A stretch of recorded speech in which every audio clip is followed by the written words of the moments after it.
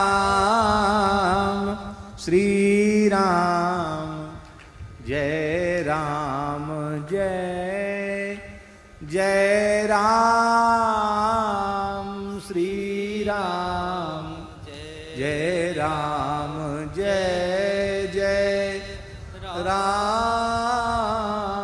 श्री सीताराम नाम महाराज की, श्री कामधेनु गौ माता की जय। जय जय श्री राधे।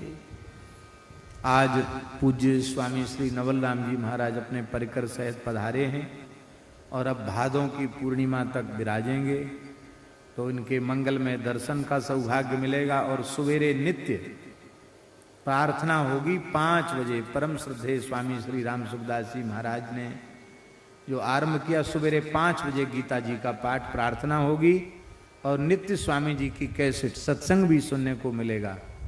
तो जितने भी लोग यहाँ इस परिसर में निवास कर रहे हैं उन सब से हमारी प्रार्थना है कि बहुत ये दुर्लभ क्षण मिला है, सवेरे ठीक 5 बजे स्नान करके उपस्थित हो जाएं तो अच्छा है। न मान लो कोई ऐसे हो नहीं नहा सकते हैं, कोई बात नहीं, सत्संग के जल में स्नान कर लेना पहले, बाद में दूसरे जल में पीछे करना। तो बिना नहाए भी बैठ सकते हो कहने का मतलब है, लेकिन दास का तो भाव यह है कि